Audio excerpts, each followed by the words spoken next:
Suatu malam, setelah makan malam di restoran lokal, kami memutuskan untuk menjelajahi sekitar dan secara kebetulan mendapati rumah tua yang selama ini hanya kami dengar sebagai tempat berhantu. Udara dingin malam itu memenuhi jalanan yang sepi, dan langit gelap dengan gemerlap bintang membuat suasana semakin mistis. Ingin tahu kelanjutan cerita selanjutnya? Tonton video ini sampai habis dan jangan lupa gunakan headset agar ceritanya lebih terdengar menyeramkan.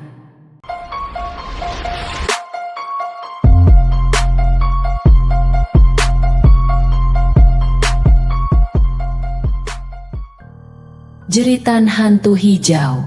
Namaku Stephen Jones, dan aku tinggal di Rocky Beach, sebuah kota kecil di tepi Samudra Hindia, beberapa mil dari Hollywood.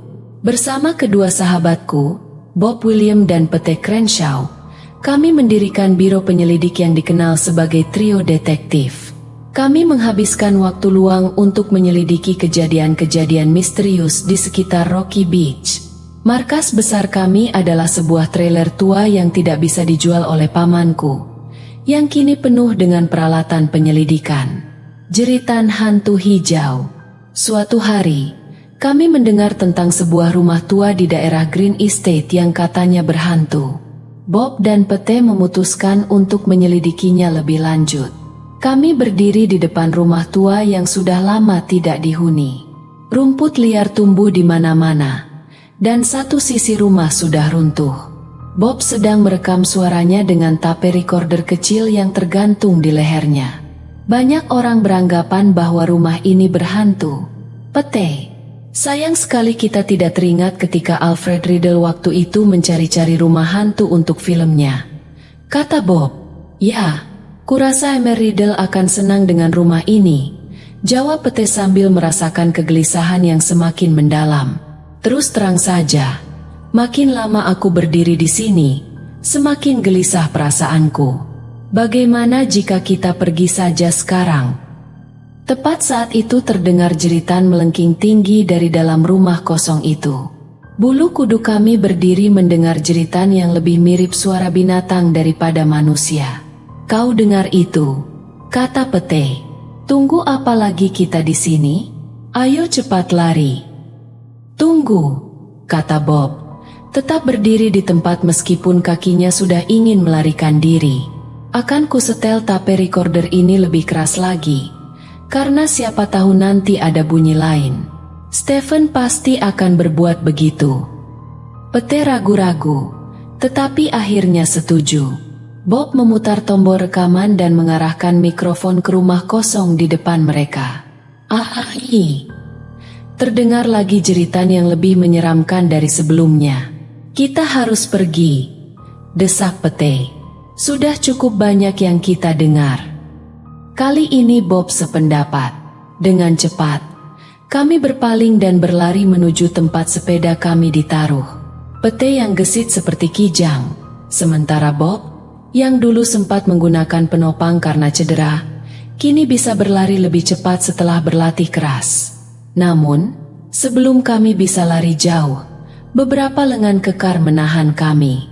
Pete menubruk seseorang di belakangnya, sementara Bob juga dihentikan oleh seorang laki-laki yang memegangnya. Ternyata, tanpa kami sadari, ada segerombolan laki-laki yang datang di belakang kami ketika kami terpaku mendengar suara jeritan seram tadi. Pelan, nak, seru laki-laki yang memegang Pete. Nyaris saja aku jatuh kau tabrak. Suara apa itu tadi?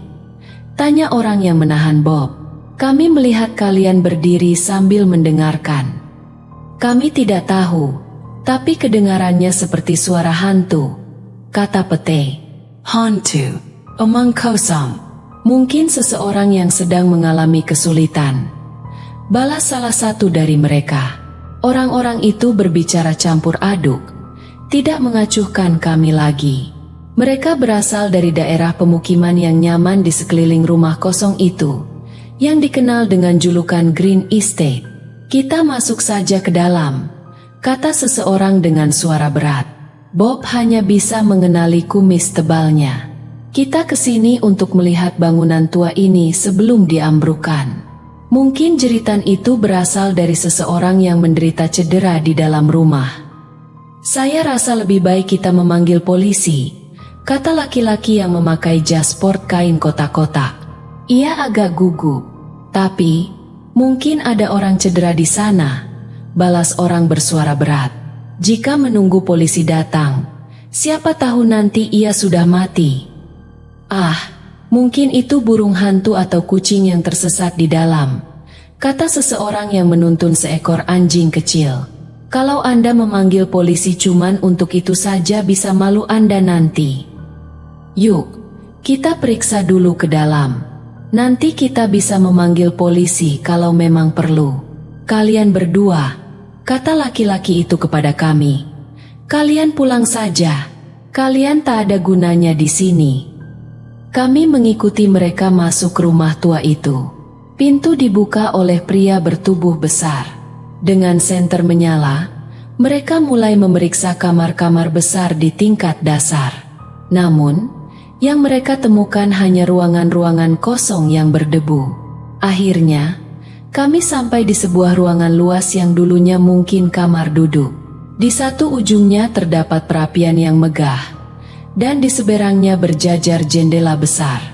Orang-orang itu berdiri bergerombol di depan perapian, berunding dengan perasaan tidak enak. Percuma saja kita mencari, kata seseorang dengan suara pelan. Sebaiknya kita memanggil polisi. Semua berdiri terpaku. Saya merasa seperti mendengar sesuatu, kata orang yang mendesis tadi. Ia berbisik-bisik, mungkin seekor binatang. Coba kita matikan semua senter. Barangkali nanti ada yang nampak bergerak-gerak. Seketika itu juga senter dimatikan. Ruangan menjadi gelap. Hanya sinar bulan saja yang samar-samar merembes masuk lewat kaca jendela yang buram karena debu. Lihatlah, kata seseorang dengan nada kaget. Itu, di dekat pintu. Semua berpaling ke arah yang dimaksud, dan semua melihat apa yang dimaksudkan orang itu. Sesosok tubuh kehijau-hijauan nampak berdiri dekat pintu yang kami lewati sewaktu masuk tadi. Tubuh itu seakan-akan memancarkan cahaya samar, bergoyang-goyang seperti kabut. Aku menatap pemandangan itu tanpa bisa berkata apa-apa. Sosok itu semakin jelas, berupa sesosok laki-laki memakai jubah hijau panjang. Itu hantunya, kata seseorang dengan suara lemas. Haunted Pack to a Matthias Green. Hidupkan semua senter, kata laki-laki bertubuh kekar. Arahkan ke sana. Namun, sebelum senter dinyalakan, sosok tubuh samar kehijauan itu seolah-olah melayang sepanjang dinding lalu menyelinap keluar lewat pintu. Tepat pada saat 3 senter diarahkan ke sana, bayangan itu lenyap. Coba aku ini ada di tempat lain sejak 1 jam yang lalu, bisik Pete di telinga Bob. Mungkin tadi itu cuma cahaya lampu mobil yang masuk lewat jendela, kata seseorang dengan suara tegang. Yak, kita periksa ke serambi dalam. Mereka pun pergi ke ruangan itu, lalu menyorotkan senter ke segala arah. Tapi tak ada yang bisa dilihat di situ. Lalu ada yang menyarankan, sebaiknya senter dimatikan lagi. Semua membisu. Hanya anjing kecil yang digendong terdengar seperti mengeluh dengan suara pelan. Pendalaman karakter. Stephen, Bob, dan Pete bukan sekadar penyelidik amatir. Mereka memiliki motivasi kuat untuk terlibat dalam penyelidikan misteri. Stephen adalah seorang pemikir analitis dengan rasa ingin tahu yang mendalam. Bob adalah seorang pencatat yang teliti dan selalu berusaha mencari penjelasan logis. Sementara Pete adalah seorang atlet yang gesit dan berani menghadapi bahaya. Mereka bertiga memiliki alasan pribadi yang berbeda-beda untuk membentuk trio detektif, dan latar belakang mereka menginspirasi mereka untuk menyelidiki hal-hal yang tidak bisa dijelaskan dengan mudah. Bob menyetel tape recorder lebih keras lagi, kali ini dengan wajah serius yang menunjukkan dedikasinya terhadap tugas ini. Stephen pasti akan melakukan hal yang sama, katanya. Pete mengangguk, meskipun wajahnya menunjukkan sedikit keraguan. Kurasa kita harus tahu apa yang sebenarnya terjadi di sini, tambah Bob, berusaha meyakinkan dirinya sendiri sekaligus Pete. Pete memandang rumah tua itu dengan tatapan yang lebih dalam, mencoba memahami misteri yang mengelilinginya. Aku penasaran, apa yang sebenarnya terjadi di sini? Kenapa rumah ini bisa membuat orang begitu takut? Katanya. Suaranya bergetar dengan rasa ingin tahu yang sama besarnya dengan rasa takutnya. Pengembangan konflik. Rumah tua itu bukan sekadar bangunan yang ditinggalkan. Ada sejarah kelam yang terkait dengan Matthias Green, pemilik aslinya. Matthias adalah seorang pengusaha kaya yang misterius, dan konon ia meninggal secara tragis di rumah ini. Ada desas-desus bahwa Matthias terlibat dalam praktek-praktek okultisme, dan kematiannya meninggalkan energi negatif yang kuat. Penduduk setempat percaya bahwa roh Matthias tidak tenang dan masih menghantui rumah itu. Kita perlu menemukan bukti yang kuat tentang apa yang terjadi di rumah ini, kata Stephen dengan tegas. Tidak cukup hanya mendengar jeritan. Kita harus menemukan petunjuk yang bisa mengungkap sejarah kelam rumah ini. Bob mengangguk setuju. Aku pernah membaca di perpustakaan tentang Matthias Green. Dia punya reputasi yang cukup menyeramkan. Beberapa saksi mata mengatakan bahwa mereka melihat Matthias melakukan ritual-ritual aneh di malam hari, katanya sambil memeriksa tape recordernya. Pete, yang biasanya lebih skeptis, kali ini juga merasa bahwa ada sesuatu yang sangat tidak beres di rumah itu. Kurasa kita harus lebih hati-hati. Siapa tahu, mungkin ada lebih dari satu hantu di sini, katanya. Suaranya rendah namun tegas. Detail yang lebih kaya. Deskripsi rumah tua itu diperkuat dengan detail yang lebih mendalam. Rumah itu dulunya adalah mensyah megah dengan arsitektur bergaya Victoria. Namun, sekarang, rumah itu tampak seperti bayangan kelam dari kemegahannya yang dulu. Jendela-jendela besar yang pecah, pintu yang berderit, dan dinding yang dipenuhi lumut menambah kesan angker. Bahkan, di halaman belakang, ada sebuah sumur tua yang konon merupakan tempat di mana Matthias Green sering melakukan ritualnya. Lihat sumur tua itu, kata Bob sambil menunjuk ke arah halaman belakang. Ada cerita bahwa Matthias sering membuang benda-benda aneh ke dalam sumur itu setelah melakukan ritual. Kita mungkin bisa menemukan sesuatu di sana. Pete, yang selalu waspada, merasakan angin dingin yang bertiup dari arah sumur. Aku tidak suka perasaan ini, katanya sambil merapatkan jaketnya. Tapi kalau kita mau mengungkap misteri ini, kita harus memeriksanya. Setelah menambahkan dan memperbaiki bagian-bagian tersebut, kita bisa melanjutkan cerita dengan menambah lebih banyak detail dan memperpanjang alurnya. Eksplorasi rumah tua. Kami mengikuti pria-pria tersebut masuk ke dalam rumah tua. Langkah-langkah kami terasa berat. Bukan hanya karena debu yang tebal di lantai, tapi juga karena perasaan mencekam yang menggantung di udara. Dinding-dinding yang dulu megah kini penuh dengan lumut dan retakan. Potongan-potongan kayu tua berderak di bawah kaki kami, menambah suasana angker. Kami berhenti di sebuah ruangan besar yang dulunya mungkin merupakan ruang tamu utama. Di salah satu ujungnya terdapat perapian besar yang kini dipenuhi sarang laba-laba.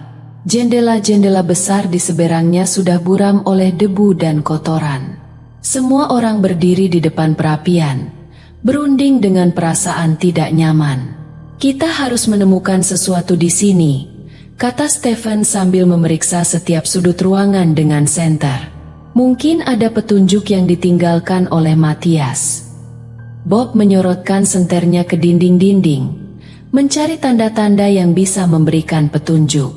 Lihat ini, katanya sambil menunjuk ke sebuah simbol aneh yang terukir di dekat perapian. Ini bukan simbol biasa. Ini tampaknya seperti bagian dari sebuah ritual. Pete, yang merasa semakin tidak nyaman, tetap waspada. Kita harus hati-hati.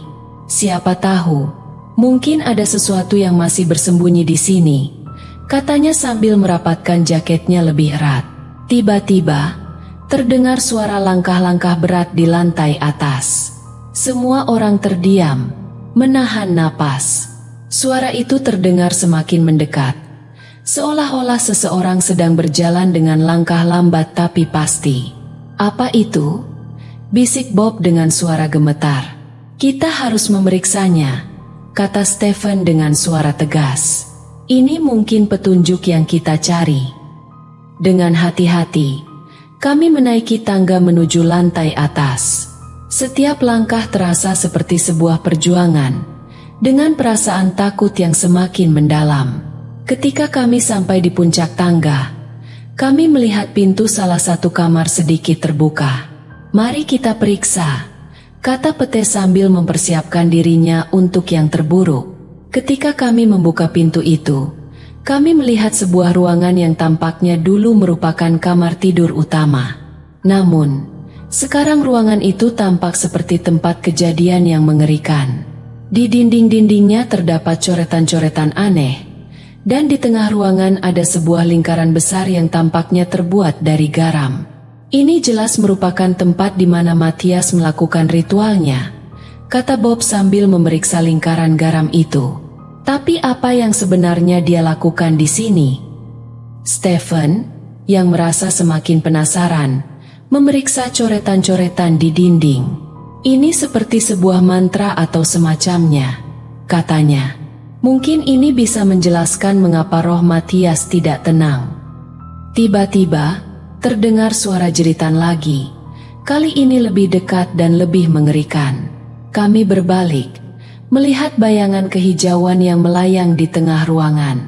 Bayangan itu semakin jelas, membentuk sosok Matthias Green dengan mata yang kosong dan tatapan yang menakutkan.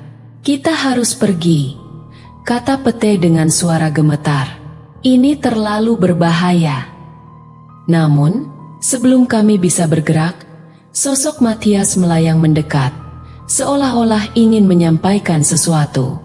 Dengan suara yang dalam dan seram, dia berkata, "Keluar dari rumahku, atau kalian akan menghadapi nasib yang sama denganku." Kami berlari keluar dari rumah itu dengan jantung berdebar kencang. Kami tahu bahwa kami baru saja menyaksikan sesuatu yang sangat mengerikan, sesuatu yang tidak bisa dijelaskan dengan logika biasa. Namun, kami juga tahu bahwa kami harus kembali dan mengungkap misteri ini sepenuhnya.